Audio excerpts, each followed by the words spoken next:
Hello everyone, আসসালামু আলাইকুম। সবাই কেমন আছেন? আলহামদুলিল্লাহ সবাই ভালো আছেন, আমিও ভালো আছি। আপনাদের সাথে তো গত ব্লগে শেয়ার করেছি যে ফ্রেন্ডের বিয়েতে গিয়েছি বা যাচ্ছি। এই তো সব কিছু আপনাদের সাথে শেয়ার করা হচ্ছে মোটামুটি, আলহামদুলিল্লাহ। আর তখন যে ভিডিওটি দেখেছেন বা দেখেছেন বলতে গত ব্লগের যে ভিডিওটি দেখছেন, তো ওই ভিডিওতে দেখেছিলেন যে আমি বাবার বাসায় এসেছি, তাই না? তো বাবার বাসায় আসার পরে কিন্তু আমি আবার আমার ফ্রেন্ডের বিয়ে খেয়ে কিন্তু চলে গিয়েছিলাম আমার শ্বশুর বাড়িতে। তারপর একদিন পরে আমি আবার আমার বাবার বাসায় ব্যাক করি কিছুদিন থাকার জন্য। এই তো আজকে যে ব্লগটি দেখতে পাচ্ছেন সেটি হচ্ছে আমি আমার বাবার বাসায়। বাবার বাসায় আসার যেদিন আসছি ওই দিনকার ব্লগ। সকাল সকালেই আমি কিন্তু প্রায় 9টা-10টার দিকে আসলাম, যেহেতু শীতকাল সকালটা একটু দেরিতেই মনে হয়, তাই না? এই তো। আর সকাল সকাল এসে আম্মু একদম আমাকে নাস্তা দিয়ে দিল। তারপরে নাস্তা খেলাম। তারপরে এই তো ছাদে আসলাম। ছাদে এসে আম্মুর ছাদ বাগানটা একটু পর্যবেক্ষণ করতেছি যে আম্মুর ছাদ বাগানের কী অবস্থা। এখন দেখলাম যে মাশাআল্লাহ খুব সুন্দর, মানে আম্মু যেগুলা লাগাইছে সেগুলা হচ্ছে, আলহামদুলিল্লাহ। আর এই যে দেখেন পেঁপে, আম্মুর এই গাছ থেকে কিন্তু আমরা 2-3টা পেঁপে অলরেডি খাওয়া শেষ। এখনও মাশাআল্লাহ দেখেন আছে, আবার নতুন করে ফুল দিচ্ছে। আবার এই যে দেখেন আম্মুর এটা কি বড়ই গাছ, হ্যাঁ? এই গাছটাই দেখেন অনেক মাশাআল্লাহ বড়ই আসছে। আর ওই যে দেখা যাচ্ছে ছোট, ছোট, তাই না? বোঝা যাচ্ছে না কিন্তু আমি আপনাদেরকে ভালো করে দেখানোর চেষ্টা করতেছি। আর এদিক দিয়ে আম্মুর সব গাছগুলা আমি ভালো করে দেখতেছি যে সবগুলার কী অবস্থা। যেহেতু দীর্ঘদিন ধরে বাবার বাড়িতে আসা হয় না, যদিও আসা হয় চলে যাওয়া হয়, থাকা হয় না আরকি। তাই বলতে পারতেছি না যে সব গাছের কী অবস্থা। তাই আমি দেখলাম। আর এদিক দিয়ে মাশাআল্লাহ দেখেন পুঁইশাকও খুব সুন্দর ভাবে বেড়ে উঠেছে। একদম কি সুন্দর করে ঝোপালো হয়ে আছে, তাই না? একদম ঝোপালোভাবে পুঁইশাকটা বেড়েছে। এটা কিন্তু লেবু গাছের মাঝেই পুঁইশাকটা ঝোপালো হয়েছিল, যার জন্য লেবু গাছটা পুরাই ঢেকে গিয়েছিল। শুধু 2টা লেবু দেখা যাচ্ছে, কিন্তু আরও ফুল লেবু আসছে। আবার এদিক দিয়ে দেখেন মালটা গাছের সব মালটা কিন্তু আমরা খেয়ে ফেলেছি। এ এখন আবার নতুন করে আসছে মালটা, ফুল আসতেছে, আবার ফলও ধরছে, আলহামদুলিল্লাহ। আর এই তো আম্মু দেখেন আমার আম্মুর কাহিনী। এদিক দিয়েও মনে হয় একটা কুমড়া গাছ আছে, কুমড়া গাছ লাগাইছে। কুমড়া গাছে পাশেই এবার নতুন করে দেখলাম যে আম্মু ড্রাগন গাছ লাগিয়েছে। আব্বু আগে কোত্থেকে জানি ড্রাগন একটা গাছ নিয়ে আসছিল, পুরো একদম গাছটাই শিকড় সহ ছিল। পর আম্মু এগুলো ভেঙে ভেঙে লাগাইছিল।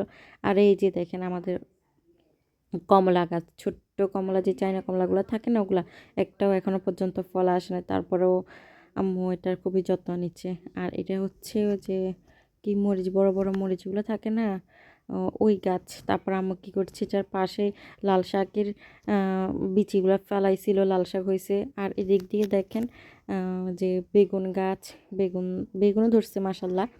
আর সুপারি দেখতে পাচ্ছেন আমাদের গাছে, আম্মু এটা শুকাতে দিয়েছে।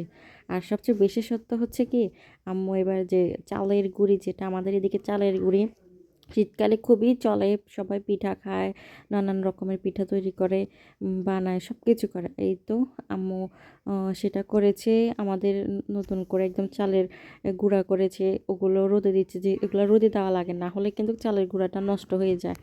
বেসিক্যালি যদি আপনি চালের গুঁড়াটা রোদে না দেন তাহলে এটার মধ্যে পোকা ধরে যাবে, তারপর এটা নষ্ট হয়ে যাবে, একটা বাজে স্মেল তৈরি হবে। সব কিছু মিলাই আপনাকে ওই গুঁড়িটাকে প্রসেসিং করে ভালো করে রোদে দিয়ে একদম তেলে ভালো করে কিছু কৌটো বা কন্টেনারে ভরে আপনাকে এটা রাখতে হবে, যেন এটা একদম বাতাস মুক্ত থাকে বা বাতাস ভিতর প্রবেশ করতে না পারে।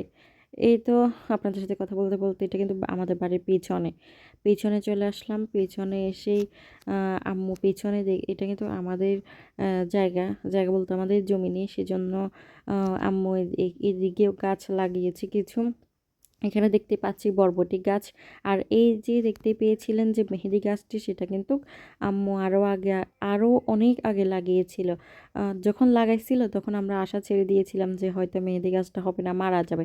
কিন্তু দেখেন আলহামদুলিল্লাহ, আল্লাহর রহমতে মেহেদি গাছটা বেঁচে গিয়েছে, আল্লাহ হয়তো বাঁচাইছে, এটা আমি এক প্রকার বলি। এটা অনেক ঝোপালো ছিল, মানে অনেক ঝোপালো ছিল, জংলা টাইপ ছিল। ওগুলা সব পরিষ্কার করে তারপরে এই গাছগুলা আবার সুন্দর করে আম্মু লাগাইছে। সব কিছু কিন্তু আমার আম্মুরই হাত। আসলে বলতে কি আমাদের ঘরের প্রত্যেকটা কোনায় কোনায় মনে হয় যে আমার মায়ের ছোঁয়া, যার কারণে সবগুলা জিনিস খুব সুন্দরভাবে হয়ে ওঠে। আর এদিক দিয়েও কিন্তু এই যে জায়গাটা দেখছেন, এটা পুকুর না, এটা আমার কি বলবো, এটা পুকুর না, এটা এমন একটা গর্ত টাইপের আর কি, অত বড়ও না অত ছোটও না, মিডিয়াম টাইপের। আর এই গাছগুলো লাগাইছিলাম আরও অনেক আগে। এইখানে আমড়া গাছ আর একটা হচ্ছে জলপাই গাছ। জলপাই বছর আসে নাই, আশা রাখি যে আমরা সামনের বছর জলপাই খেতে পারবো ইনশাল্লাহ। আর আমড়া গাছে কিন্তু আমরা এসেছিল, আর ছোটো ছোটো গুটি গুটি দেখা যাচ্ছে। আপনাদেরকে আমি জুম করে একটু দেখানোর চেষ্টা করেছি, আপনারা দেখতে পেয়েছেন কিনা আসলে জানি না, কমেন্টে জানাবেন। আর আমার চ্যানেলটিকে সাবস্ক্রাইব করবেন, আমার পাশে থাকবেন, আমাকে এগিয়ে যেতে সাহায্য করবেন। আপনাদের কমেন্ট করলে ভিডিও দিতে আরও উৎসাহিত হই, আরও ভালো লাগে। যেন আপনারা ভালো ভালো কমেন্ট করবেন, আর কোনটা আপনারা জানতে চান আমার কাছে সেটিও কমেন্টের মাধ্যমে জানাবেন। আর আমি এদিকে খালি পায়ে হাঁটতেছি, একটু খালি পায়ে অনেক দিন হাঁটি না, সেজন্য খালি পায়ে একদম বের হয়ে গেলাম হাঁটার জন্য। আর এদিক দিয়ে আমি ঘাসের উপর হেঁটে হেঁটে পুরো সব কিছু দেখতেছি, কী অবস্থা না অবস্থা। আর এটা হচ্ছে আমাদের প্রথম যে মানে বাড়িতে ঢোকার যে রাস্তা, সেটার যে জায়গা আমাদের আছে, ওইখানে আমি হাঁটতেছি দেখতেছি। যেহেতু এবার বন্যার কারণে আমাদের ধান হয় নাই, পাশে আরেক জমিতে ধান লাগাইছে, ওনাদের ধান কাটা হয়েছে। আর সেজন্য আমি দেখতেছি আজ আমাদের জমিতে ধান করা হবে, যে প্রজেক্ট না কি বলে, ওই ধানগুলা লাগানো হবে আর কি আমাদের জমিতে।